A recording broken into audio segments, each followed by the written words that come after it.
Hey, best friend, wherever you are, wherever you're listening from, just know that my heart is with you, and I'm actually really excited for you to join me on this episode today. Because I'm going to say some things that might be controversial, might say some things that people disagree with, might say some things that, people might leave me comments going, I can't believe you said that, Dr. Britt. But I'm going to do it. I realized recently, I had a conversation with my husband, and I shared this with a friend, that I realized that I was doing something. I have been inadvertently, not purposefully, holding back me. What I mean by that is, as a counselor, I live in a world where my opinions, my values, anything that's me takes a back seat. And rightfully, counseling isn't about me.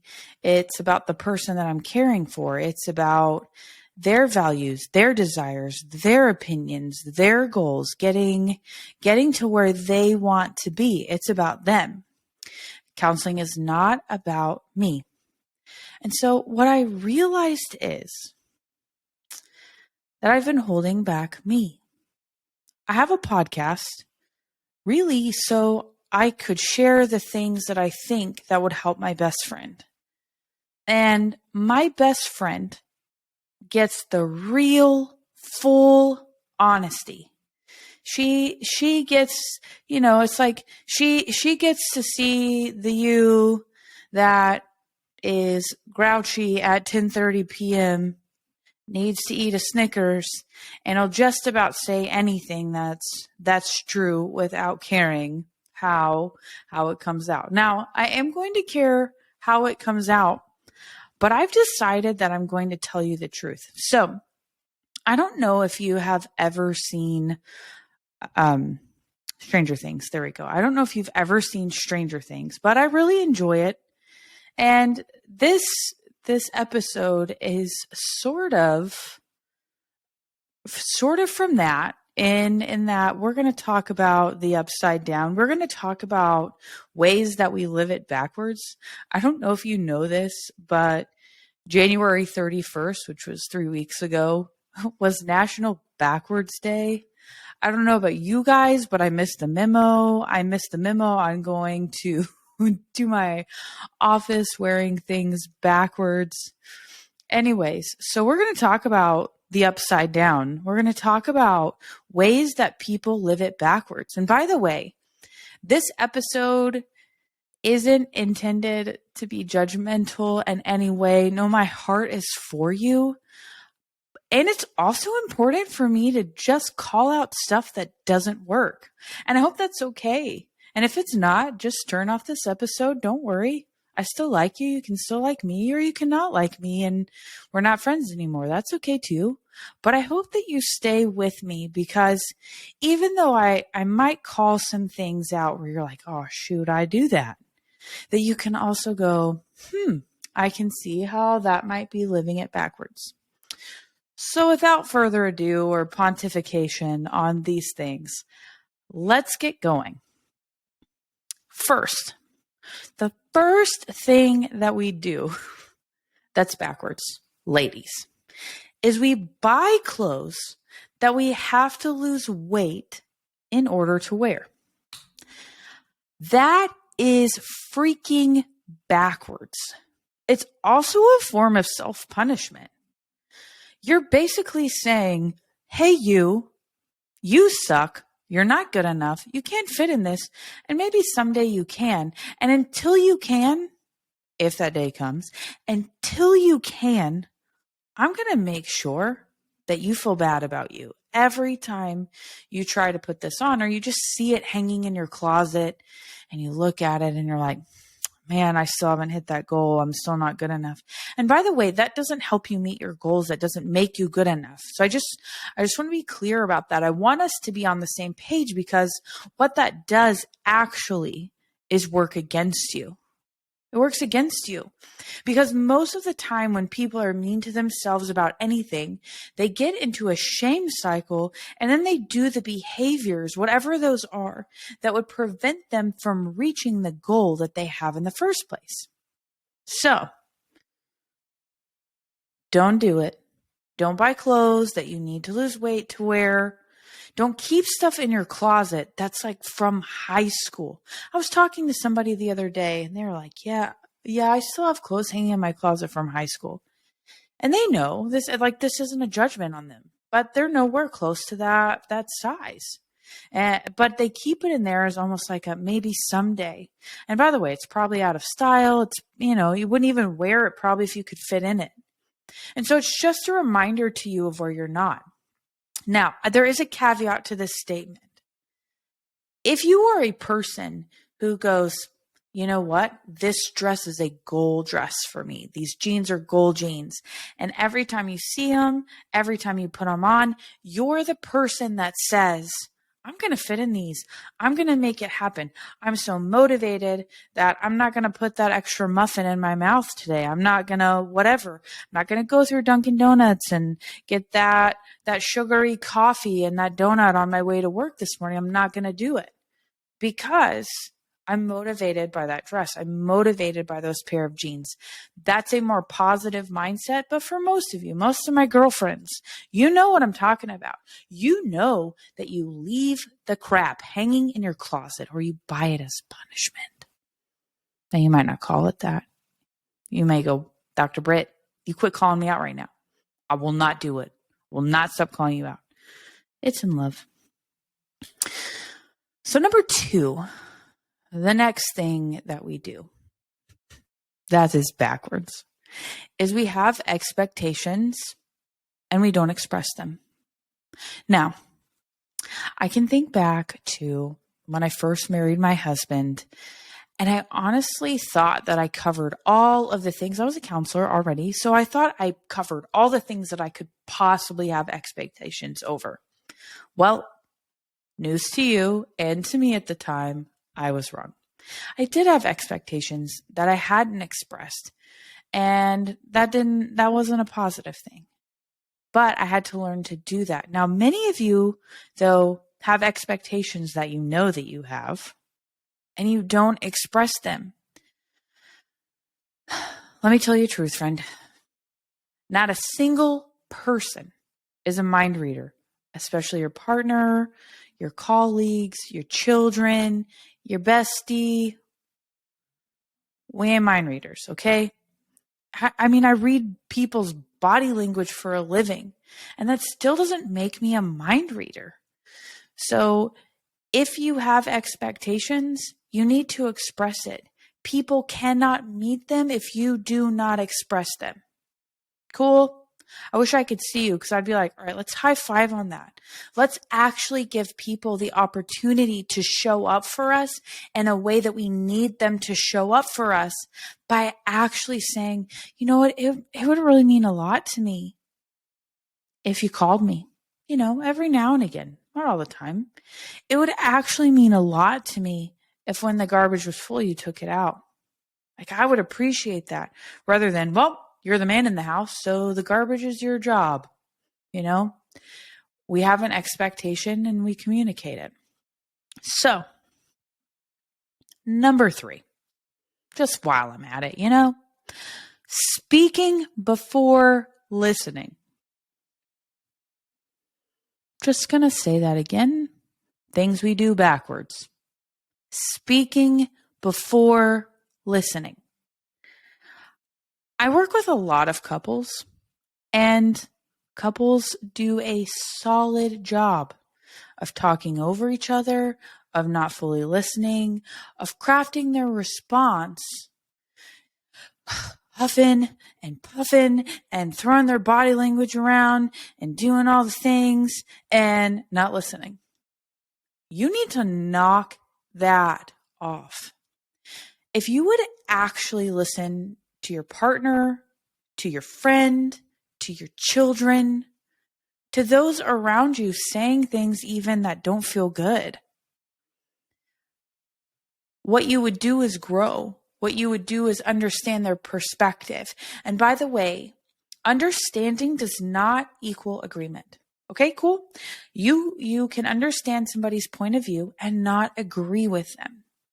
And if you actually listen, like really listen, you'll be able to have the kind of conversations that you want to have. You'll get further down the road instead of defaulting to your normal behaviors and conflict patterns that get you absolutely stinking nowhere.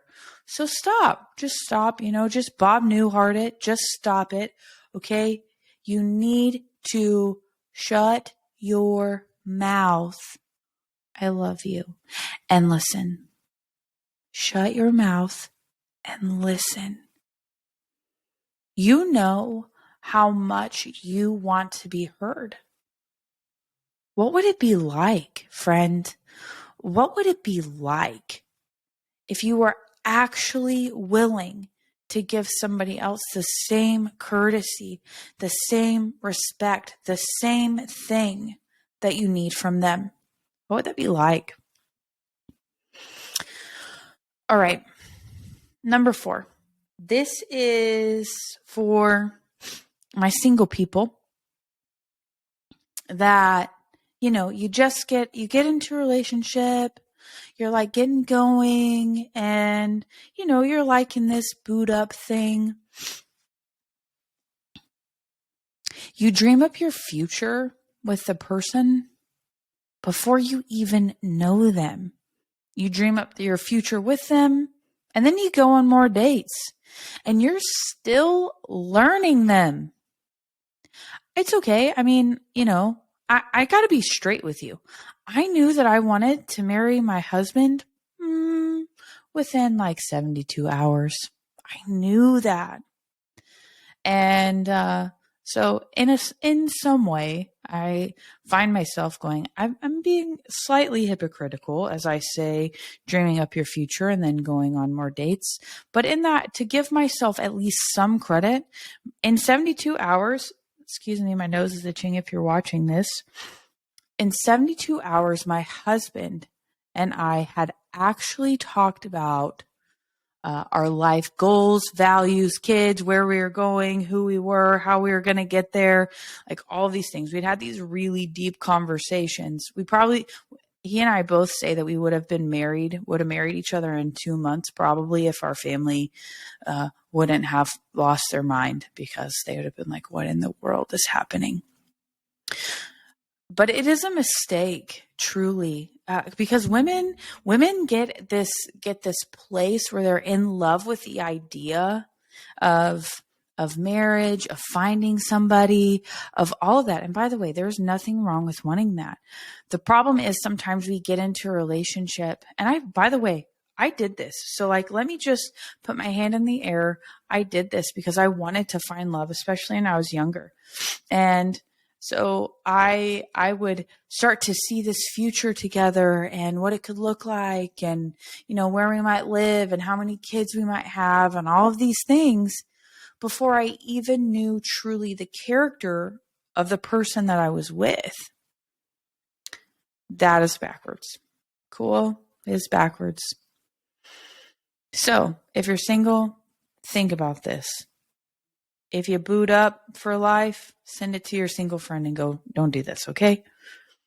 The next thing that is backwards is spending money before you make the money.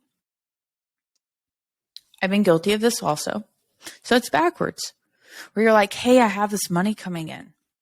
Hey, what's going to happen is I have this contract, this client, my next paycheck, whatever it is.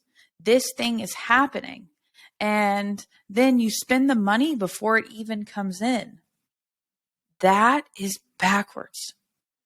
It's backwards because what if it doesn't? What if that contract falls through? That client decides not to work with you? I don't know, something happens and you can't work or whatever it is. It's backwards. It's backwards because then this money that you had coming in, it's gone. It's gone before it even gets there. That is backwards. And it gets you into a place where it's almost like money begins to really create some stress in your life because you're spending what you don't have. If it's not in your hands, you don't have it. So you're spending on a dream, on a hope that this thing is for sure going to happen. And while I'm on the topic of money, the next thing that happens is that people do with money anyways, that's backwards, is they get a credit card and then they figure out how money works. And they're spending all of this money, however much, the credit card company decided they would trust you with. And they're spending all of this money on a credit card, racking up more debt than they ever imagined. And then all of a sudden, those payments are really high, more than can easily be managed in a month. And so then they're trying to figure out, how do I make it work? And by the way, I've done this. And I'm not going to sit here and go, oh, I'm so embarrassed that that's been me. It's like, man, that sucks. I totally made that choice at one point and I learned from it. So I'm telling you right now, things that I have learned from. Man, my nose is itching.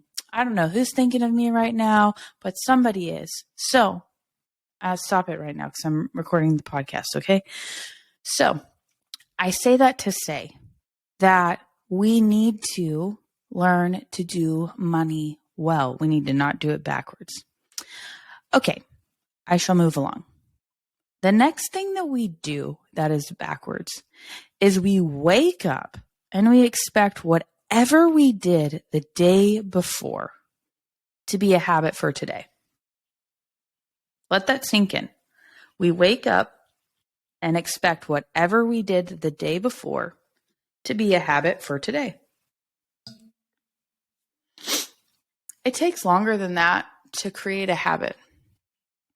It takes effort. It takes discipline. It takes intentionality.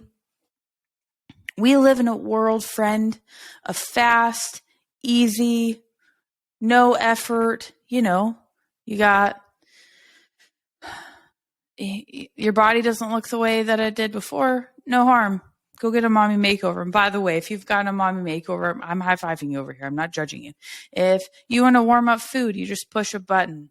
If you want to watch a show, you just turn, if you want to be entertained, you turn on your TV, you open your phone, you scroll Instagram, TikTok, Reels, all the things. It's just there. And we're so used to everything being so fast. But creating habits, walking out discipline in our life, that doesn't just happen, friend. We actually have to take concerted efforts to make sure it happens. So honestly, we really set ourselves up for failure when we go, all right, I did it yesterday, so it'll just happen tomorrow. No, you did it yesterday, so that's precedence that you can do it, that you can make it happen. Totally. I'm on board with that. But if we expect it to happen because we did it the day before, we're lying to ourselves. And again, I've lied to myself. So I'm just telling you the truth. I'm telling you as your best friend. I have totally done so many of these. All of them, probably. I've totally done them, especially so far. All right. Then, this is a big one for me, by the way. We create identities based on a mistake. Loser, failure,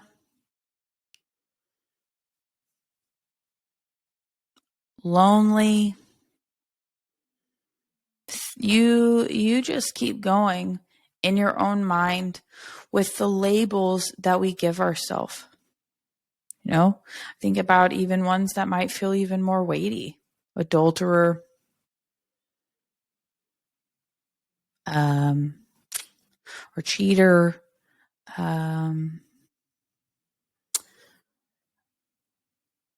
something, I'm not coming up with the exact word, but something related to money, like I can't trust myself. I'm untrustworthy because you've dealt with bankruptcy. You've done things that you've had a mistake or mistakes in your life. And then we get these big labels. And these labels set us up for continuing to repeat the freaking pattern. Friend, you got to stop repeating the pattern. You have to remove the label. You screwed up. You made a mistake. Maybe you even failed. No big deal. Failure only has the weight that you give it. Because without failing, there's never lessons. We can learn a lesson from every time that we fail. Failure doesn't have to be this big thing unless we begin to create an identity, a label, this is who I am. And if we are merely the culmination of one mistake, one, that's it, or multiple in an area, it doesn't matter. If that's the thing that defines us, we're missing it. We're missing it because you and I, friend, are complex beings. There's so much to us besides the thing that we did. And I don't know who I'm saying this for, but there is somebody specific. You're going to listen to this and go, oh my gosh, you just read my mail. You are talking to me that I do this. Friend, you have to knock it off. You have to knock it off because it is robbing you of joy in your life. It's preventing you from seeing you with clear eyes. It's preventing clarity in your life. It's preventing you from having a life that is full and rich because of the way that you see yourself, because of the identity that you've given yourself based on a mistake that you made. So, this is me encouraging you to stop living in the upside down, to stop doing it backwards, because you are missing it when you do. You are missing it because you are so capable. You are so wonderful. You are so beautiful. You are so much more than what you give yourself credit for, than what you've said that you are based on the mistake. So can you and I just agree together? Can we say, high five, best friend? Let's hold each other accountable. Let's no longer define ourselves by our mistakes. All right. Next one. You need to make sure, by the way, you're sitting down for this one. Because some of you, this is going to be hard for you. You're going to feel like I just punched you, but I didn't. I might have given you a hug and squeezed you really tight and told you to knock it off, but I promise I'm not punching you from far away. It is backwards, my sweet friend. When you talk to other people about the person you have a problem with without talking to them first or at all, we miss it. We miss it. Hear me again. We miss it when we talk about other people. We miss it when that is what our conversation is centered around. We are literally living in the upside down because what you do when you're talking to somebody that is not the person, can't solve the problem for you, can't make it right, can't repair with you, what you're doing is saying, I just want to talk about them. It feels good to me to air out my grievance. It feels good to me to tell you about their dirty laundry or the thing that they did. It feels good to me, or I feel good about having information that you might not have, or I have these issues with them. And so my hope is that you see them differently also. So if you feel right now like I just told you to walk through the town square naked. I don't know if anybody's ever seen Game of Thrones, but if that's about how you feel right now, well, that's for you. But you need to stop doing that. Because what you also communicate to your friend, any of your friends around you, is that you'll talk about them too. You don't just talk about this person or that person, you'll talk about them too, and you probably have. And you become unsafe as a friend. You become someone that your friends don't actually trust. That they'll give you a part of them, they'll give you some sort of vulnerability, but they won't give you the full story because they don't trust you. So inadvertently, you become the friend that you don't want to have. You become the friend that people don't trust, that aren't safe around. And I'm willing to bet, friend, that that's not the kind of friend that you want to be.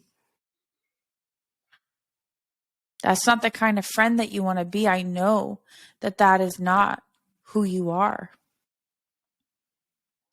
And so I want to encourage you that if you have an issue with another person, that you go bring that issue to that person.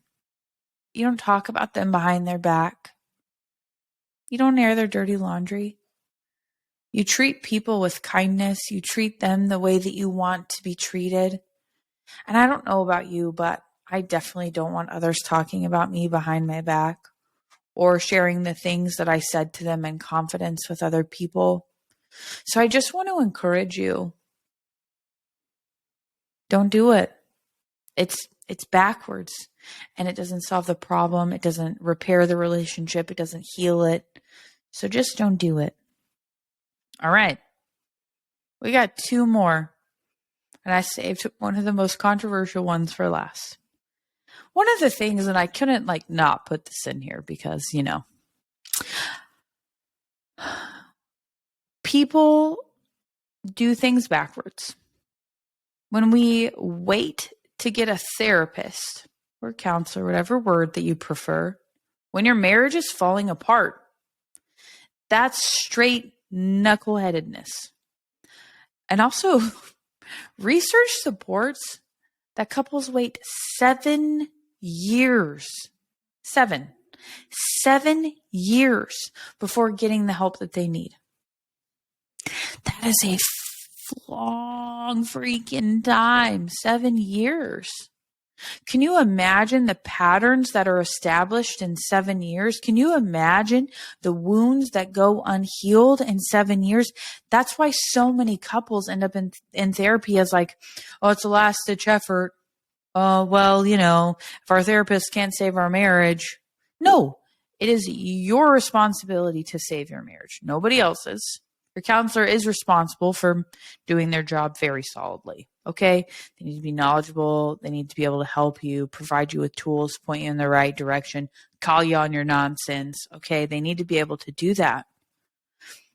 But if you wait too long, sometimes the seeds that have been sown in a marriage have done close to irreparable damage.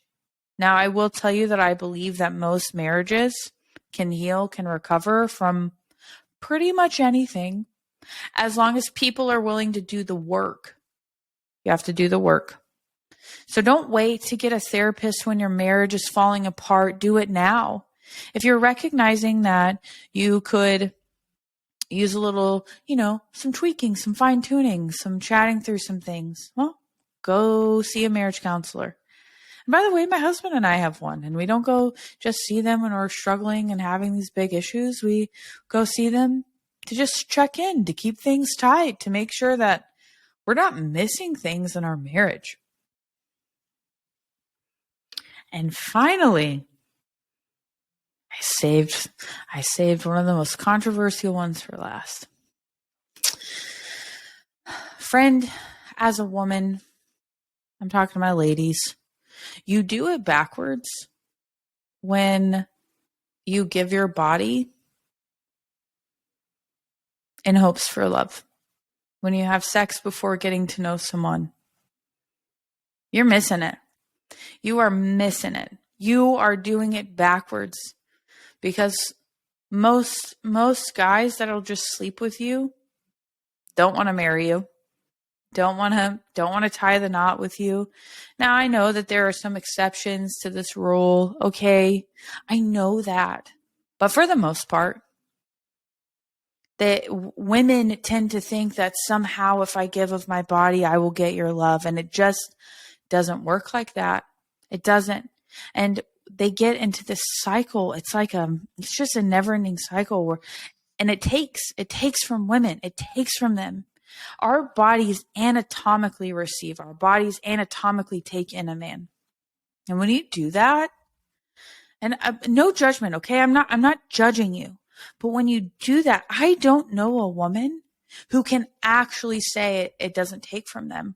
Now, I know we live in a world of like women can do whatever they want with their bodies and girl power in the most negative kind of way. And I can just treat my body however I want and I can do whatever I want. And it's empowering to sleep with whoever I want. No, it's not. It takes from you. It cheapens your body. It says that this part of me isn't sacred. My emotions are sacred. My spirituality is sacred. Should my body not be just as sacred? And yet we give our body, women can anyways, give our body in hopes to receive, to give one of the most sacred things also, which is love. But it's not earned. It's not earned.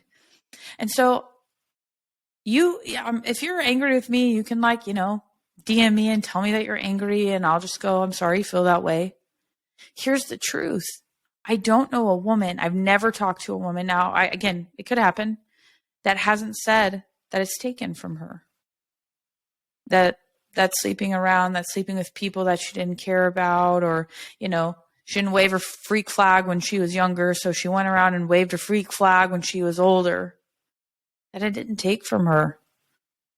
So I just want you to really think about that, how backwards it is when we begin to give of our body in order to get something that we're not actually going to get by doing that.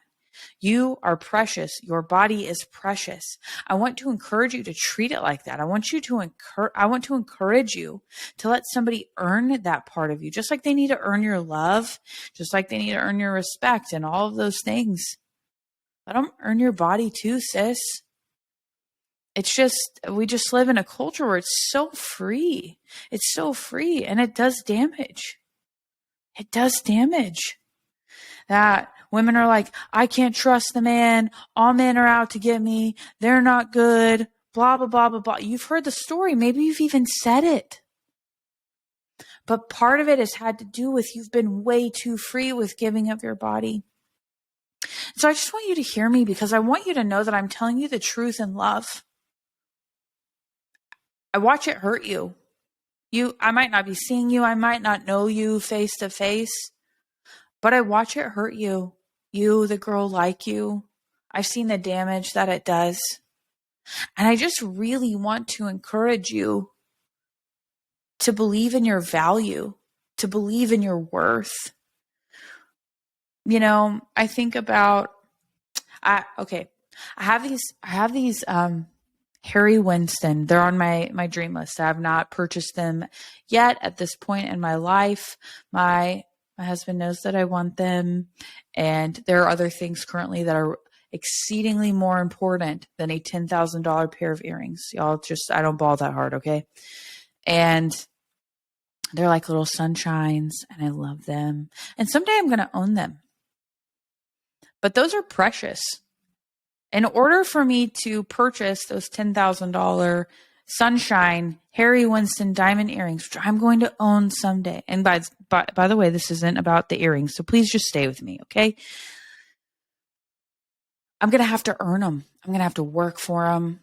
I will take really great care of them. They're going to be in a place that's not like just easily accessible to the everyday person that might come into my house, because they're precious. And I want you to recognize that you are more precious than those little sunshine $10,000 Harry Winston diamond earrings. You are more precious than that. Make somebody earn your body, just like they need to earn your love, because you're worth that. So sis, stop cheapening your value. Stop cheapening your worth by just letting anybody and everyone wear them. Because by the way, if I loaned those earrings out to enough people, they'd get lost, broken, tarnished, forgotten, stolen, whatever. No one would care about them the way that I cared about them because someday they're going to be mine. So I just really want you to think about that. I want you to think about that. So, best friend, I really hope that you can hear my heart in as I tell you to take care of yourself, to care for you, to stop doing things in your life backwards that harm you, that take from you, that cheapen you. Because you, sis, my friend, you are so valuable. So that's where as like your best friend, I beg of you to stop doing these things backwards. Stop it. Bob Newhart it. Just stop it. If you don't know what I'm talking about when I say Bob Newhart it, and just stop it. Just Google, or YouTube, Bob Newhart, Mad TV, or Bob Newhart, stop it. You will find what I'm talking about. Maybe we'll link it in the show notes or the blog attached to this. I don't really know. But what I want to tell you is that you matter. And so I want you to just hear my heart. Stop living in the upside down. Stop doing it backwards. And so as per my usual, I'm just going to leave you some questions. What are you doing backwards that you know you need to stop? What are you doing backwards that you know you need to stop? What expectations have you had that have gone unexpressed? Are there ways that you are doing your finances backwards and you need to make a shift? If so, what shift are you going to make right now? If you've been labeling yourself based on a mistake, what label do you need to give yourself instead? What label do you need to release, and what label do you need to give yourself instead? I want you to know, best friend, that you matter, that I care about you. And if you were in my general sphere, I would just give you a really big squeeze. So until next time, best friend.